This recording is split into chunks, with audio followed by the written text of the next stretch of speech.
Hey there, my name's Mark McCartney, and welcome to the What is a Good Life podcast. Over the last 3 years, I've interviewed nearly 200 people around this question. And if you're new to the podcast, the objective has never been to provide a universal answer, but more so in sharing other people's curiosities, lines of inquiries, and exploration of this question that would help you find and define your own answer to this question yourself. While I'm also trying to share with you what I perceive to be more genuine expressions of the human experience and more meaningful conversations. Which brings us to this week and the 56th episode of the What is a Good Life podcast. And I'm delighted to introduce Dr. Simon Western as our guest. Simon is the author of Leadership, a Critical Text, founder of both the Eco Leadership Institute and Analytic-Network Coaching, and the host of the Edgy Ideas podcast.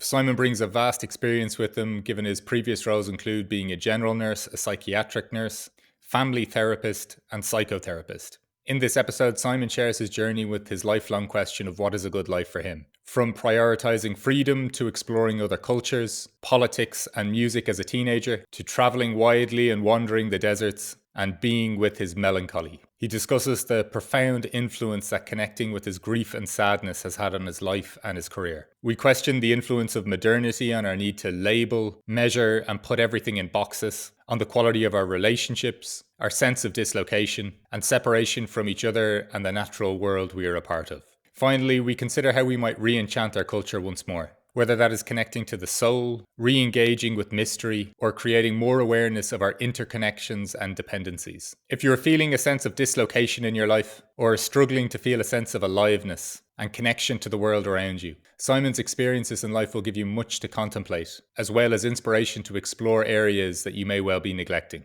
Look, I found this conversation to be extremely enlightening, engaging, and thoughtful. And I think Simon is someone who is most certainly living a very soulful life. So I'm sure you're going to take a lot from the conversation just like I did. And if you enjoy this conversation, please like, share, and subscribe, and continue to leave your lovely reviews if you're on the podcasting platforms, as I really appreciate your support at this stage of my podcasting journey. So without further ado, the 56th episode of the What is a Good Life podcast. Simon, thank you very much for joining me today on the What is a Good Life podcast. As I mentioned to you in our little pre-chat there, I really admire the breadth of your work and also the humility of it as well as I perceive it. So I'm very grateful to have you here today. Good to be here, Mark. So as I tend to kick these things off with, it's with the question of, is there a question you're trying to answer as you move through life? I don't think so. I don't think consciously I've lived with a question in mind, and I counsel people not to kind of follow goals and aims. But when you ask me that, and I've been thinking about it, and probably the question I've been holding in my mind without it being very conscious is, what does it mean to live a good life? I think I've kind of from a very young age, I've been sort of trying to work that one out and been very curious about it. It's kind of interested me, observing other people and thinking about kind of what it means. And, you know, you see people going for wealth, you see people going for power, you see people going for success. And I've met many unhappy people who have achieved those things. So that question, I think, has kind of always been around. And like, as you know, my own Edgy Ideas podcast asked a similar question. So I think you and I share a curiosity around what it means to live a good life. Could you kind of chart or give us a sense of how that question has evolved for you personally? Yeah, I mean, I grew up in Bristol in I grew up in a council house, and we kind of moved, and I went to a working class school. Didn't do very well. Got thrown out of school. And as a young person, I think my question was, how can I get more freedom? I was like, freedom from the tyrannical family, freedom from the tyrannical schools. Like, you know, how can I break out of this system? Like, you know, and I got very into anarchy, and I kind of, Bristol was a buzzing place in the 1980s. There was lots of anarchists and great music. And so when I left home at the age of sort of 17, 18, I got into this alternative culture, and Glastonbury Festival was kicking off, and there was a lot going on, like, you know, and I just really was exploring this idea of freedom. And that's kind of was my earliest memories of exploring what it means to live a good life, and people questioning the sort of the normal, you know. And was that just that sense of freedom then? Was that like, was that freedom when you were saying to break out of somewhere? Was it to go somewhere? Was it a sense of being in the world? How would you kind of characterize it? Both. Definitely being in the world. It was like, I mean, I played rugby, and when I was a young person, rugby was my outlet. Rugby was a place where I found some freedom, where I could be creative and I could get rid of aggression, and it was one place where kind of elders would value me. Like at school, I wasn't valued, but these fellas said, "You're good, Simon," and like, you got courage and you got good spirit, and I got good feedback, and an important kind of place for me to develop. When I turned 18, 19, 20, I was a general nurse, and that was really interesting because I discovered a capacity to be with others in a way which is very compassionate. I A lot of nurses were kind of fairly technical, and they were good at what they did. I was not very good at the technical side, like giving out the drugs and stuff. But I was very into like caring for the dying, talking to relatives. I used to get told off by ward sisters, strict ward sisters, who say, "Nurse Weston, go and do some work. Stop talking to the patients." And I used to think, well, talking to the patients is the work. This is the work. Like, these people are sort of dying, they're suffering, they need compassion. And so I went on to study psychiatric nursing, which allowed me to kind of do more of the kind of compassionate piece. But it was the hospital was kind of a run in a quasi-military way. It's like your matron, your sisters. It was it's kind of strict, and it's uniforms and stuff. So there's these structures there, but within that structure, I found some freedom, and outside that structure, I found great freedom. I mean, I was, like I say, I was going to all these alternative gigs, and I was discovering.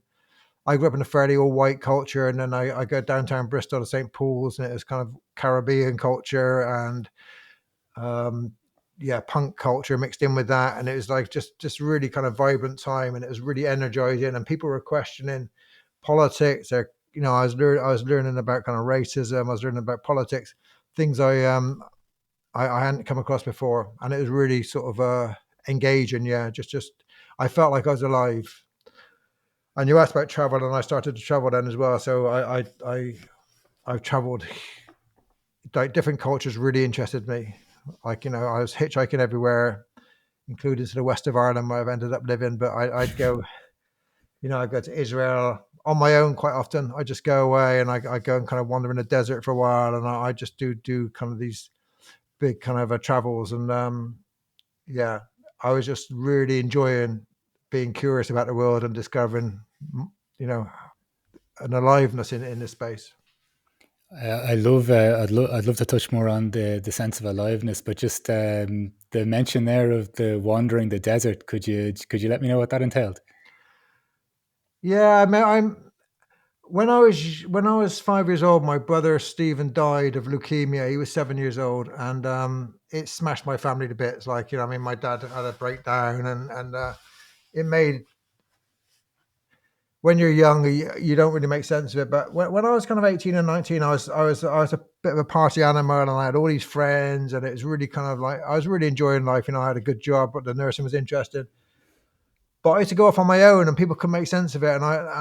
They say, "What are you doing?" And I'd say, "You've got to go and discover your melancholy.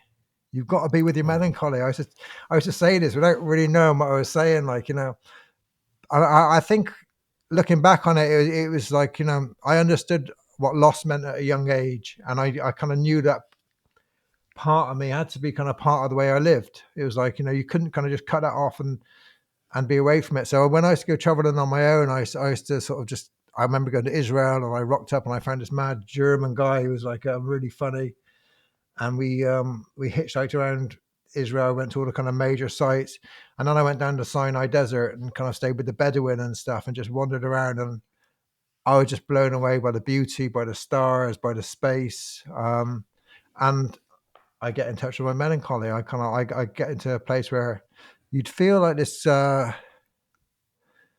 I think I got in touch with grief. I didn't call it grief at the time. I think I got in touch with loss and grief, and it made me feel whole. It kind of made me feel like, once I'd done that, I felt better. I felt more re-engaged. It's quite hard to be there and face that, but once I kind of been in touch with that, I realized that kind of something changed within me, and I could live again, or I could engage again in a different way. But if I didn't do that, then I get manic, and I get in kind of crazy kind of spaces, but I wouldn't feel happy. I wouldn't feel content.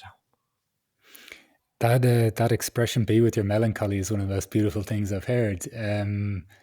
For you, like, apart from even just the solitude and what you're talking about there, even in whether it's engaging with the stars or even if it was a vast space, what would kind of being with your melancholy, even at that stage, even if you weren't calling it grief at the time, what would that kind of feel like or look like? It's sadness. It's like, it's sadness, but it's not depression. It's interesting. Different times of my life, I've touched on depression. I haven't really been depressed, but I've kind of gone in that direction, and that's a different kind of feeling. My melancholy is something about sadness. It's about holding sadness in part of me. There's a lot of positive psychology. There's a lot of people pushing being positive. I write about the happiness imperative, how we're supposed to be happy all the time. And I'm like, no, no, no, no, no. That's not the way to live. You've got to be in touch with your sadness as well. To be a whole person, to kind of to be alive is to kind of have a whole range of emotions, and that would include anger and sadness and love. But sadness for me is an important one, and it's been a big part of my life. Like, I worked. My work has been psychiatric nursing, general nursing, working with people suffering. Family therapy, working with people suffering a lot, and I've had the capacity to work in that space where I can hold other people's sadness without running away from it, without it frightening me, without kind of like trying to make it better for them. Just being there with them, and that's been like really important for others. And yeah, so I think it's a capacity I developed, and I just think it's really important that that part of me is who I am. Like, it's part of who I am. I live with sadness. I've lived with a lot of loss in my life since my brother and more recently, but having a capacity to hold sadness and not be in flight from it is really important, I think. I think when anyone does have that capacity, I think it automatically helps other people feel more comfortable or more willing to hold their own sadness as well. Like, I think sometimes even around sadness, when it's almost in how other people react sometimes to our sadness, like, it affects our relationship with it so much as well. It does, and it's at the moment in society, it's very countercultural. Like, we don't go there. We post all the nice stuff on our social media. We kind of like, we're driven to be positive, and there's all these, yeah, all this kind of social pressure to kind of be positive and to and there's not a kind of a space, an institutional space for it. People stop going to church, and those kind of sacred spaces which were built into our rhythms of life are no longer. So people kind of really struggle with it, and they don't know how to do it. They're not used to it, and when you're not used to it and you don't know how to do it, it's actually quite frightening. You can feel overwhelmed by it.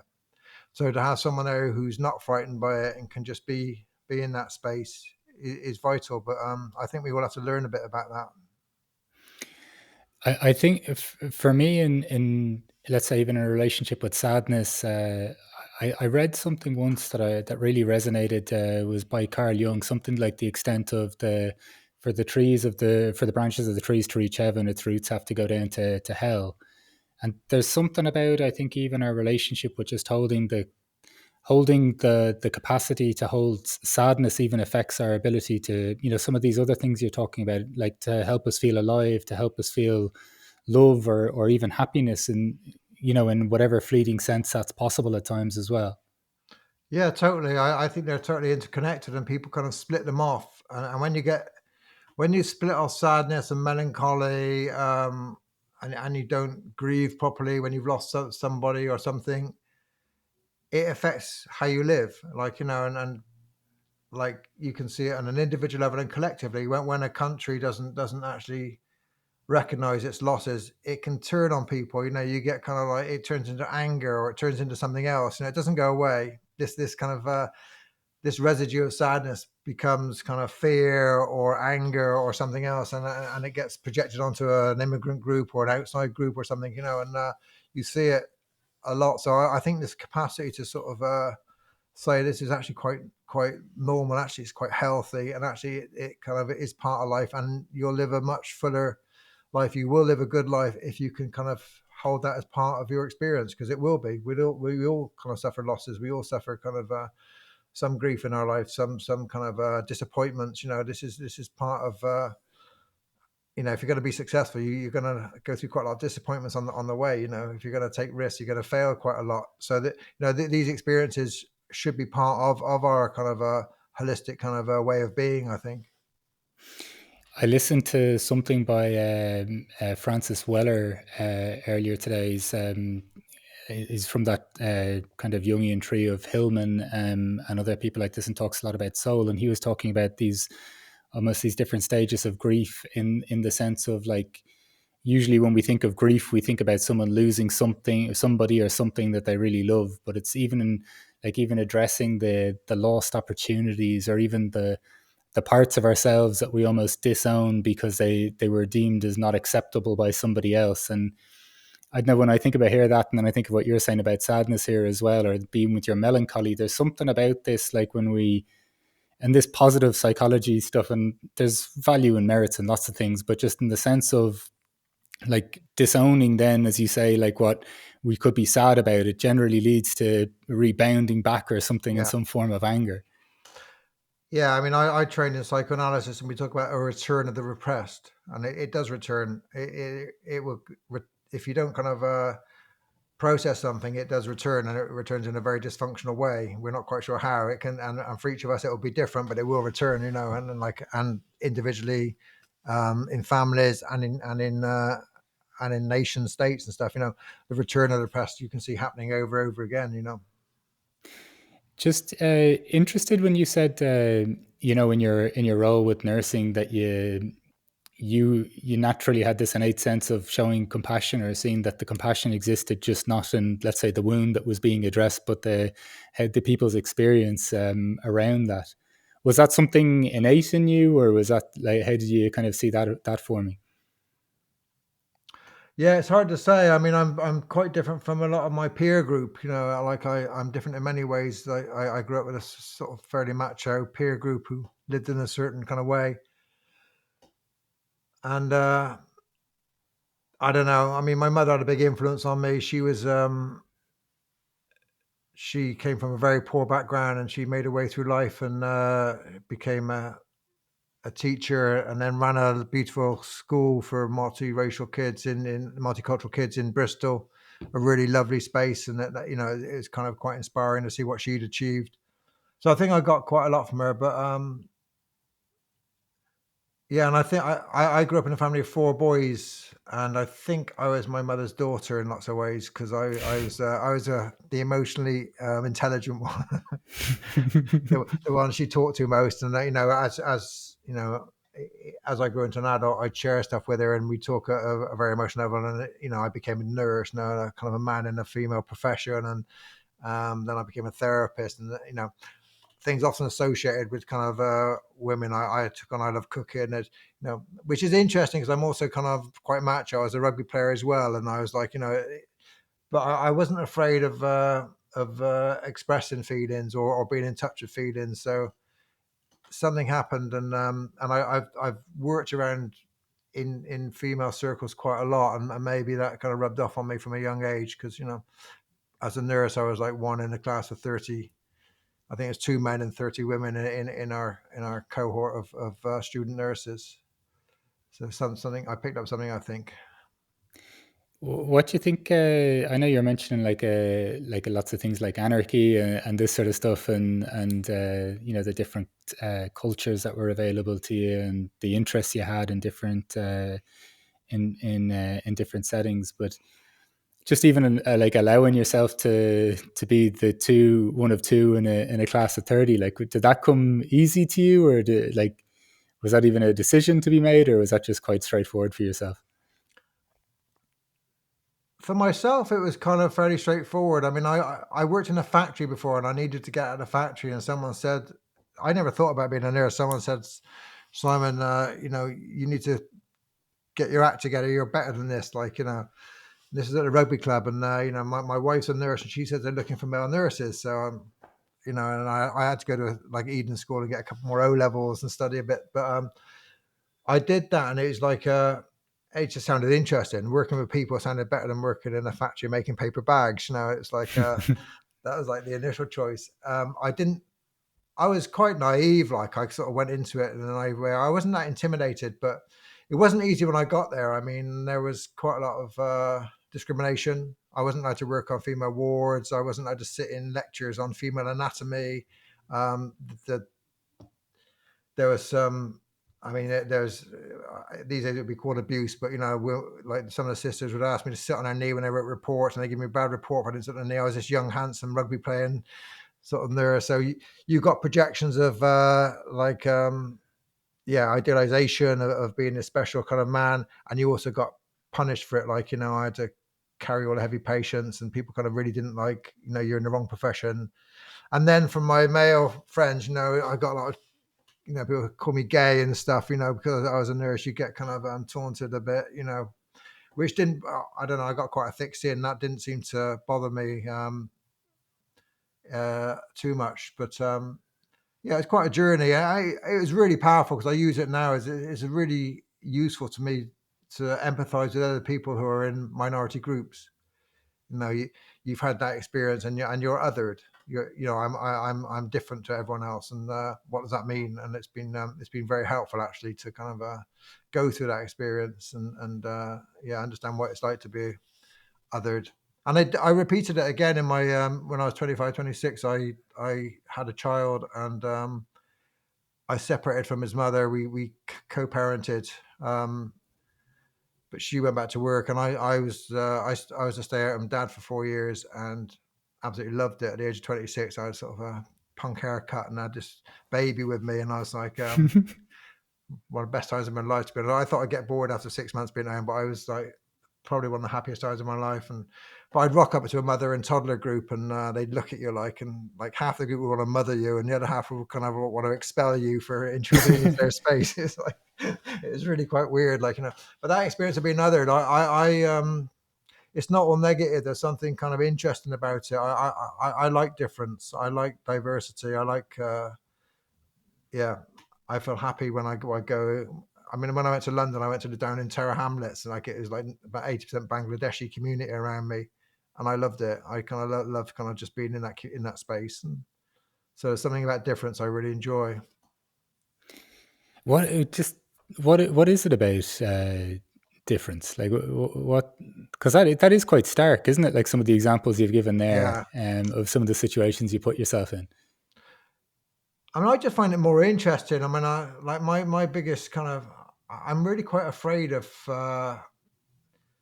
homogenization of sort of kind of like I got friends who live in kind of all white areas and stuff, and like one of my troubles, I went to Poland. I enjoyed living in Poland, except it was like it was lacked multiculturalism. It was like it was a white space, and I really missed it. I really missed that diversity.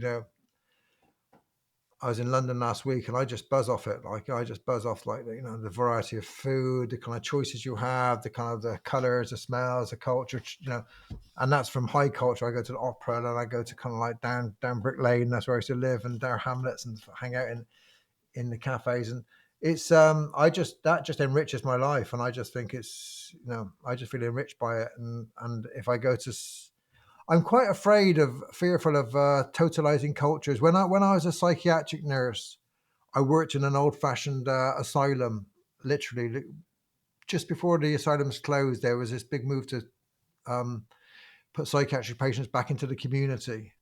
But before that, it's like 2 or 3 years before they closed these big Victorian asylums built on the edge. This was on the edge of York, big walls around it, big fields, and a massive kind of institution.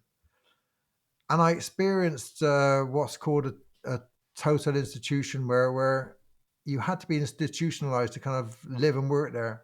And that wasn't just a patients, it was a staff. They kind of lived in staff houses, and and it was really kind of quite, yeah, that kind of conformity kind of scares me, really kind of like makes me feel uncomfortable. And when I go into organizations as a consultant now, I mean, I remember going into one of the big banks in Canary Wharf. I was a consultant, and I was invited to speak to on leadership to kind of 40 of their kind of senior managers. And after my talk, one of them said, you've come from the public sector. You were a nurse and you were like a family therapist and a clinical manager. Usually it's a private sector teaching the public sector. What can you teach us? And I said, well, the first thing comes to mind is the asylum I worked in. When I walked into your offices, there's like 300 people, all dressed in black suits, men and women, like, all sat at the same desk.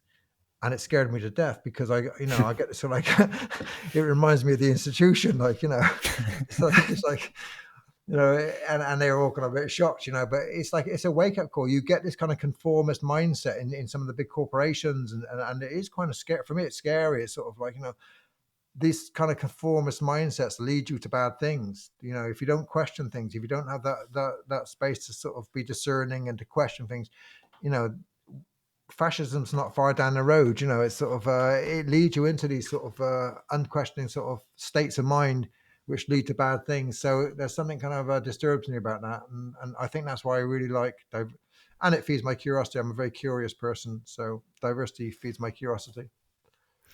But isn't that there's something though, I think, even in the own individual's satisfaction in life, because there's something when things do become like, it's so conformist that it's not that it becomes so dogmatic or whatever, but it's just people just stop seeing certain things. Yeah. Like I very much agree with your, before I moved to Berlin, I'd also spent a year in the countryside in Peru, and just even some places, or even been in India for a number of months a few years before. And I don't know, like, it's not until you experience some difference that you just realized how how much it impairs your ability to see more of the world. Like, I'm not, I don't have some 360-degree view because I've spent some time in certain places, but just it at least makes you aware of your own ignorance, which Yeah. I think even for the individual's own journey through life, then just to be humbled by your own ignorance is a wonderful thing as well. Yeah, and it awakens you to your own experience. It's not just ignorance. It's like, if you go to a foreign country, a different place, experience difference, you become a reflective being because you ask questions about yourself. Well, why is that normal in my culture and not in their culture? What, and you start thinking about your own culture, and it raises questions about how you live and what you do. It kind of like, it's up there in your face. You've got no choice but to ask those questions because you're sort of saying, how's that different? Don't what they doing there? And it's for me, that's like, this idea about being reflective and kind of reflecting on who you are, how you live, you know how you live with others is like really important. And if you just live in a conformist society, you don't do that. You just kind of follow the rules and you go along with things. Someone else tells you what to do. It reminds me. I remember, I forget who it was. He was studying some tribes, and he was talking about how, in Western society we may view this as suspicious or superstitious and mad and everything else. And he was saying, but like, how can you possibly explain to someone not from your culture that it's rude to leave your hat on while eating at dinner?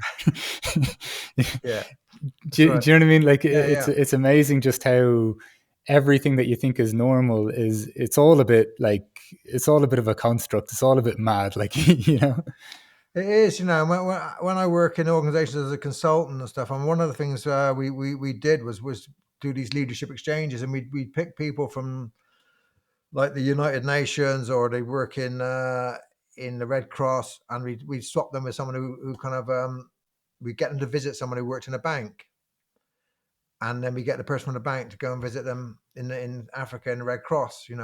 And these exchanges, it'd be part of a master's program.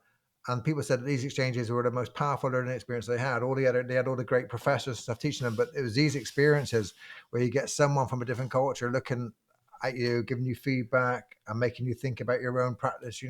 These were the richest experiences they had. Like, and it kind of so we kind of use that idea of difference as a way of learning, and it's really powerful. It really awakens you. Well, obviously, the way you're talking about even difference and how that it ties in with your own curiosity, almost maybe that even predisposes you to just embracing difference. How do you see it then, even if it was on an organizational or societal level, whatever it may be? What do you kind of see the both the biggest obstacles, but also the easiest kind of not wins, but something along that way, that it may be easier to appreciate the difference than we currently see. I mean, we're entering strange times where because of all the kind of fish bowls in social media, people get less and less difference. There's more and more kind of difference out there, all these diverse groups, but they don't talk to each other anymore.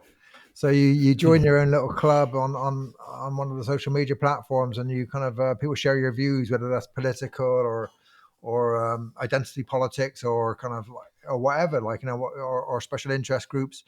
So we're entering into kind of quite dangerous, strange times where we all kind of have our own views reaffirmed and by others who are like us. It's more and more divisive. It's kind of concerning, and yeah, I mean, I like nearly all my work, my podcast, my stuff. It is about kind of making connections and realizing interdependencies with each other, with nature. That's kind of at the heart of my work. I talk about this thing called eco leadership, and it's about understanding that we're part of ecosystems. And these ecosystems are about people, about diversity, they're about kind of nature, they're about technology as well. We live in a world of technology. How do these things come together? And it's a really big shift to kind of start thinking in this interconnected way. And that's kind of what I do in my work, to really try and make these connections and share diverse experiences and ideas. And I teach a course, and I give 2 free places to people from Iran who want to come on, like, because they haven't got their economies has crashed now, but no, come on, because you add value just by being from Iran. Like, we want to hear kind Yeah. of what's going on. So that's what my work is really at the moment.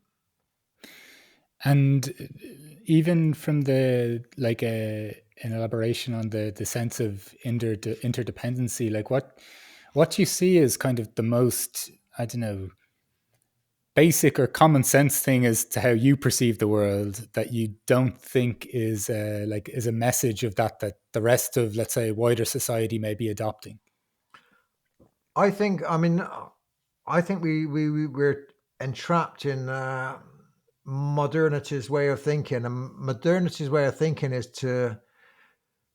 all about rationality, division. Like, that, like, in the modern world, in the pre-modern world, the world was enchanted, lots of spirit life and spirit stuff, and people kind of, that was both a good and a bad thing, because you're out of control, and like, you could get some kind of a shaman who kind of say, you've got the devil in you, Simon, and because I might have some sort of mental illness, and there's a negative side to that, but there's also kind of an enchantment of the material world around us, the stones, the rocks, the people, everything has a kind of a spirit life, and you feel connected. You're all interdependent and connected. Modernity kind of crashed that. It kind of crashed it big time, and in some ways that liberated us, because we weren't condemned to, kind of the spirits kind of controlling our lives. But it also separated us from nature, from each other, and we started to categorize everything. Everything had to be put in a little box and named, and kind of reductionist science took place. And we're really trapped in that way of thinking. We're completely trapped in it, and we've all been brought up with it all around us, and we think that that's the normal way of being. And we've lost this capacity to kind of understand that we're so interdependent with the planet, with the nature, with each other. That there is no kind of like clear boundary between us. And that's kind of the biggest thing I'm working on at the moment, is trying to get people to shift into that space. And it's difficult, because we're so conditioned to be in the other space. It's like I'm reading Anam Cara by John O'Donoghue at the moment, and just the you made me smile almost there with the myth and the enchantment. Like, I'm sure living in the west of Ireland, you probably can see the capacity for Yeah. us to get too carried away. But there is something really beautiful about the our intertwining with the landscape, our attributing aliveness to things that we almost think are inanimate objects. Mm. Because then we end up, I think that the more we get used to kind of categorizing or labeling other things that are completely other or separate to us, the more we're even capable of doing it to humans as well. Yeah. Like, Yeah. I mean, that's exactly right. It's not some sort of fantasy world we're entering. It's actually how we treat each other. It's like it comes down to how we treat each other, and like it's no coincidence that Donald Trump and others want to build walls all the time. I wrote a paper recently on kind of borders and walls and stuff. And like this is like a modernity mindset. If we build a wall around America, we can be safe, and we can like, well, no, you can't actually, because the planet's still burning, and like you still need to do global trade, and like and you Yeah, yeah, can't, you can't kind of it doesn't work like that, and it's scary. If you go to South Africa, I went to South Africa a couple of years ago, and you go to Joburg and you see their gated communities, and it's like a dystopian view of the future. You see houses with barbed wire around and guards at every gate, and it's like, and you're scared to wind your window down at traffic lights and stuff, and you might be wealthy, but you live in this prison world. It's like living in a prison, yeah. and that's, unless we learn to live with each other and with nature, like, this is the future. It's and there's a real joy, and there's a joy one gets. We talk about living a good life. There's a real joy one gets of belonging to a place, belonging to a community, belonging to a global community. And there's this, if you don't belong, you're kind of detached. You're a bit aimless, and there's a lot of people I experience who are successful, but they're dislocated. I call them dislocated. They're dislocated. They can't locate themselves. They're not completely lost or anything. They live quite good lives, and they're doing okay. But when they come into my coaching couch and they undergo the coaching confessional, as I call it, they start spilling the beans of what's really going on in their lives. It just kind of happens. There's this feeling of dislocation. They can't quite find purpose in their lives. They don't kind of feel enriched by life. There's a kind of emptiness. They got all this success, but there's an emptiness, and it's a sort of dislocation, I think, which is this feeling of being cut off from kind of all those things around us. Do you know, it makes me think, like you mentioned the word aliveness earlier, but then also just right there, like the sense of, like, I think two of the highest things I'd kind of value would be a sense of aliveness in my life, whether I'm I'm stressed, as long as I'm doing something that I think is meaningful, or something you handle the stress, or that can be part of it. But also a sense of belonging in our own life. Like if I were to say something that makes me feel like I'm having a good life, and I don't know, I think that there's, you're touching on nature, nature's a really powerful thing in both of those things. I find if I spend enough time engaging with it, just to, whether it's even just to, I think we almost naturally, we don't have to be taught how to be in nature. If we just sit in nature, like a natural process takes place, maybe Yeah, of remembering or reconciliation, or something along those yeah. lines.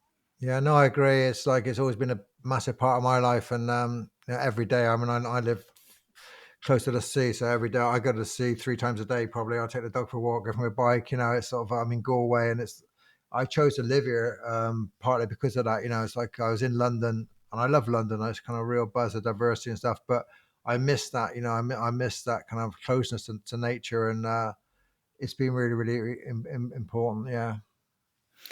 With regards just how you're describing, even let's say some clients there that seem to be, doing reasonably well, and their life may not be in chaos, but there's a dislocation. Like, is this, like, and you mentioned even earlier, just like sacred spaces that we no longer have, be it, it would have been maybe fulfilled by church before. Like, is this dislocation? Are we alluding or pointing even to a sense of like soul or spirit, or I know integration or interdependency, but how do you see that kind of like play itself out? Yeah, well, I'm quite a spiritual person, and I think sacred spaces are kind of vital. I think the word soul is important, and I don't preach my faith. I don't kind of like go out there and try and evangelize, kind of like, and I don't actually have a kind of very specific. When people ask me kind of what I believe, is kind of a bit muddled, my answers, because it's all a mystery, like, so if it's a mystery, you try and rationalize it, it doesn't make any sense. So I get, it's like, but I do have a very strong faith, and it's taken me um through some very difficult times, and it's kind of important in my everyday life. So it's but I talk about soul a lot. I talk about spirit a lot, and I say, don't worry if you're an atheist, don't worry if you're a humanist, like, don't get caught up in this idea that it has to be kind of like, some Christian God or some kind of other God, forget about that. You still got a soul, you still believe in the human spirit. You still kind of can be soulful. Think about soul music, soul food, you can still kind of like, I don't care what you call it, but get in touch with it, find kind of, find something within you and work it, because modern society is a very secular society, and it's again it's erased that kind of spirit world. I think the greatest challenge for us, I mean, I'm on the front of my website, I've got re-enchanting organizations as a kind of just, I think we live in a disenchanted world, and this kind of Mm. lostness is about disenchantment, and it's part of modernity's condition. And we've lost connection with nature, we've lost connection with each other, we've lost connection with ourselves, and I think it's this kind of, yeah, finding our soul, finding ourselves is vital, really. This kind of re-enchantment is necessary. As someone who can't evangelize either, with this probably a similar, not the same, but I'd call my views in a divinity or God quite muddled, or whatever else, and quite personal, I guess. How would you even kind of propose we re-enchant this? I love this sense of re-enchantment. How would you even kind of suggest people begin that process? Yeah, well, I think it's going to be my preoccupation. I'm pretty busy with work, but I want to write a book on it, so I'm trying to organize my thoughts. They're a bit incoherent at the moment. Part of it is definitely about reconnecting and rediscovering our interdependencies. Like when I used to kind of think about being an anarchist, it's all about kind of being autonomous and not being governed by somebody else. And I still value that. Like I still value like being independent, autonomous way of thinking, and I don't want to be dependent um, on others, but I do want to recognize my interdependence on others. There's no me without others. There never has been. Like and recovering that sense of interdependence with nature, with other people, with other societies. We're all in this together, and I think this is really, really important. And actually, it's not a negative. It's very enriching. It's hugely enriching. Like once you start experiencing the world and otherness as a richness, sometimes frightening, sometimes it can be a bit overwhelming. It's not always easy. But once you start creating that kind of mindset, then your soul grows a bit. There's growth in that. Once we reach out to the other, once we kind of, we had a couple of Ukrainians living with us for over a year, and you know, it's not easy to have people living in your house. I've got a young family as well, but it's very enriching. It's that kind of experience is important, and it puts you in touch with, that's a real war going on. It's not something you see on the news.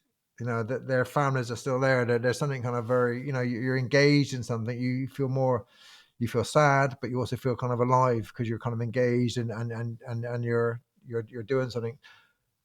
Same with nature, being part of it. So I think this is kind of a starting point for me to re-enchant the world, is to kind of open ourselves up to realize our interdependence and our connection to the other, whether that's human or whether that's kind of the natural world, but actually sort of getting in touch with it. Then I think that, it's a starting place at least.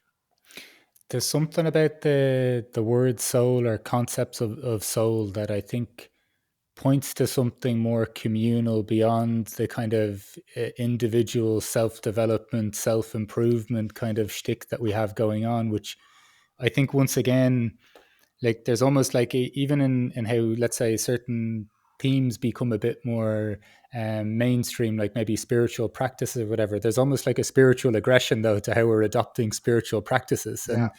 And it goes again to this almost like reductive linear way of thinking that if I meditate, Simon, for X amount, I can expect, this level of gratitude or Yeah. this level of Yeah. understanding or empathy in my life. And I think there's something to all of this where it's just engaging more with the unknown or the unpredictability of life, because in those places, we're not putting so many labels on each other because we're both admitting we, when you said about even your own belief or faith, it's a mystery, and I think even just bringing that a commonly acknowledged mystery back into life, because we live in a universe with 95% dark energy and dark matter. Like it's not just a cute little idea, it's the truth. Like Yeah. there's so much we don't know. Yeah, and that's another part of it is embracing mystery, embracing ambiguity, like not having to know everything, not having to kind of like modernity makes us value science and knowledge, and um, like you say, we actually live in a quite a narcissistic culture. It is like be true to yourself, love yourself, go through your personal growth, and you still feel empty at the end of it because you're kind of you're not connected with others. You're not kind of you're not locating yourself in place. You're not. There's some interesting. Another thing I do a lot and have done in the past is walk a lot. Like walking, Right. and Gary Snyder, an environmentalist author, he writes about you don't know a place until you've walked it, and he kind of I walked from John O'Groats to kind of Land's End. I bicycled a bit in between, but it's like I know my country. I came from England. I know my country, and I've walked coast to coast the other way. I know what it feels like and it smells like, and the pace of it, and there's something about knowing a place through being in a place. This dislocation from place is important as well. Um, yeah, and the idea of home. I think the idea is I'm struck on the idea of home at the moment. It's another. If we had a longer podcast, we could drift into that one. There's a lot of homeless people. There's people kind of living insecure in Ireland. They can't find their homes. They're in rented accommodation, or they're not just on the streets, but there's many more in temporary accommodation, rented accommodation. There's immigrants coming in and they've lost their homes. And how can we kind of help them find home? Without a home, you're in a difficult place. It's hard to be located. It's hard to be connected. It's hard to kind of ground yourself. Yeah, well, as you say, that could definitely be a quite an expansive tangent, and just looking at the time, Simon, and just as I do finish, I know the question you've been answering is what is a good life, essentially. You've been touching on the idea of freedom and even courage, spirit, the idea of compassion for others, community, difference, soul, spirit, interdependence. Even the idea of sacred spaces and kind of moving away maybe from this narcissistic or self-obsessed thing, but also this reductive measurement of modernity at times. So many kind of fascinating themes, which I'd love to expand on with you on a number of them. But just as I tend to finish these conversations and discussions, Simon, it's with the question of what is a good life for you?